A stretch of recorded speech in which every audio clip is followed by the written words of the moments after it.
बस क्वेश्चन है exercise number 1.1 ही है और आगे क्वेश्चन है कि express the given complex number in the Cartesian form and plot and Argand diagram.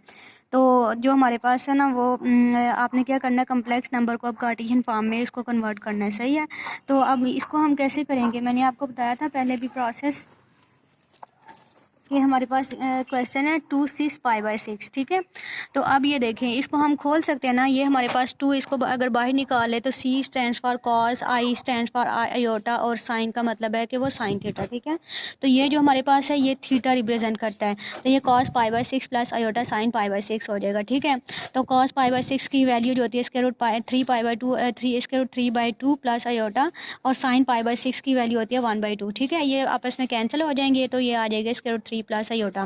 अब अगर हमने ड्रा करनी हो आर्गन डायग्राम, ठीक है, हमने आर्गन डायग्राम ड्रा करनी थी और वो आपको पता था कि हम क्या करते होते हैं, ये हमारे पास x पॉजिटिव होता है, ये x नेगेटिव होता है, ये y पॉजिटिव होता है और ये होता है हमारे पास y नेगेटिव। ठीक है, तो ये जो है ये फर्स्ट क्वाड्रेंट में लाई कर रहा है, स्क्वायर रूट 3 ये भी पॉजिटिव है और आयोटा ये भी पॉजिटिव है। ठीक है, फॉर एग्जांपल मैं स्क्वायर रूट 3 कहती हूँ कि यहाँ पे तकरीबन एटलीस्ट यहाँ पे आप ले लेके ये आपके पास क्या है स्क्वायर रूट 3 और ये आपके पास अगर हम 1 आ जाए तो ये आपके पास आ जाती है आर्गन डायग्राम बन जाती है। तो इसको अगर हम लिखें तो ये आ जाती है स्क्वायर रूट 3 और ये 1, और इसको ये जो लिखने का सेकंड मेथड है ना, इसको हम ये भी लिख सकते हैं स्क्वायर रूट 3 और 1, मतलब कि ऑर्डर पेयर में हम इसका आंसर स्क्वायर रूट 3 और 1 लिख सकते हैं, और जब हम इसको कम्प्लेक्स नंबर में लिखें तो ये इसको हम बीच में एडिशन का साइन लगा के साथ में ये सारे का सारा इसी तरह लिख देते हैं। ठीक है, तो ये इसकी आर्गन डायग्राम थी। तो आर्गन डायग्राम बनाने के बाद अब ये था कि ये उन्होंने बस एक कम्प्लेक्स नंबर दिया हुआ था पोलर फॉर्म में, तो उसको कार्टेशियन फॉर्म में कन्वर्ट करना था, तो फिर उसके बाद आर्गन डायग्राम बनेगी। ठीक है, अब जो नेक्स्ट क्वेश्चन है वो हमारे पास है, कहते हैं हमारे पास क्वेश्चन जो है वो है आगे फाइंड जी मॉड। ठीक है, जी मॉड वेयर जी हमारे पास ये है, ये बहुत आसान है, ये आप खुद कर लीजिएगा।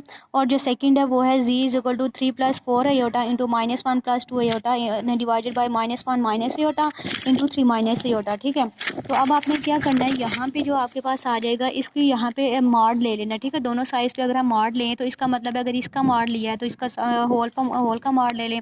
इसका एक और मेथड ये है कि आप इसको कम्प्लीटली ऑपरेट कर दें, नीचे वाले को नीचे वाले में ऑपरेट कर दें, फिर उसके बाद आपने क्या करना है कि इनको रैशनलाइज करके एक स्टैंडर्ड फॉर्म बना लेनी है कम्प्लेक्स नंबर की। ठीक है, मैंने आपको प्रीवियस भी एक क्वेश्चन में बताया था कि जब हमारे पास कोई भी कम्प्लेक्स नंबर स्टैंडर्ड फॉर्म में ना हो तो उसे स्टैंडर्ड फॉर्म में लाने के लिए हम रैशनलाइज करते हैं। सही है, तो यहाँ भी अगर हम सेपरेटली स्टार्ट से ही अगर कर लिया जाए दूसरा मेथड, इसको अपना फाइंड करने के इनफाइनाइट मेथड्स है ना, तो ये सबसे ये बहुत ज़्यादा आसान है। ठीक है, तो इसका आपने क्या करना है, स्क्वायर रूट मॉड ले लेना है। तो आप क्या करोगे, इसका भी सेपरेट कर दोगे स्क्वायर रूट और इसका स्क्वायर रूट सेपरेट कर दोगे, ये मैथ्स का रूल है। ठीक है, तो मैथ्स के रूल के अकॉर्डिंग हमने इसको क्या कर दिया, सेपरेट कर दिया। अब आपको पता होता है कि जब हमारे पास कम्प्लेक्स नंबर होता है और अब हम इसका स्क्वायर रूट लें या मॉड लें तो हम क्या करते हैं कि रियल पार्ट का स्क्वायर प्लस इमेजिनरी पार्ट का स्क्वायर। ठीक है, इंटू ये जो सेकेंड पार्ट है इसको भी ऐसे करेंगे, रियल पार्ट का स्क्वायर प्लस इमेजिनरी पार्ट का स्क्वायर डिवाइडेड बाई ये जो डिवाइडेड में है इसको भी ऐसे ही करेंगे,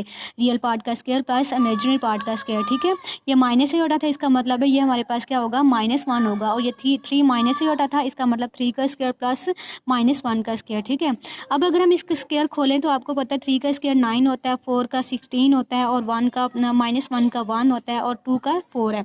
ठीक है, इसी तरह आपने स्क्वायर ओपन कर लेना, ओपन करने के बाद इनको अंदर ऑपरेट कर दें, ऑपरेट करने के बाद आपके पास आ जाएगा square root of 125 by square root of 20। ठीक है, तो अब आप क्या करेंगे कि यहाँ पे मैंने इसको कैंसिल कर दिया था, अगर कैंसिल करने के बाद ये 25 by square root 25 by square root 4 आ जाएगा, तो ये मज़ीद कैंसिल होने के बाद 5/2 आ जाएगा। ठीक है, ये इसका आंसर है। जो इसका पहला पार्ट था ना, जो फर्स्ट वाला पार्ट ये वाला आपके पास है, इसको भी ऐसे ही करना है, डायरेक्ट इसका मॉड ले लें, मॉड लेने के बाद इसको डायरेक्ट ओपन कर दें और 1 बाई 1 इनको अंदर मल्टीप्लाई कर दें। ठीक है, ज़रूरी नहीं है कि आप पहले इनको सबको मल्टीप्लाई करें फिर उसके बाद इसका मॉड लें, तो ये ज़रूरी नहीं है, बहुत लेंथी हो जाएगा। तो टाइम को शॉर्ट करने के लिए टाइम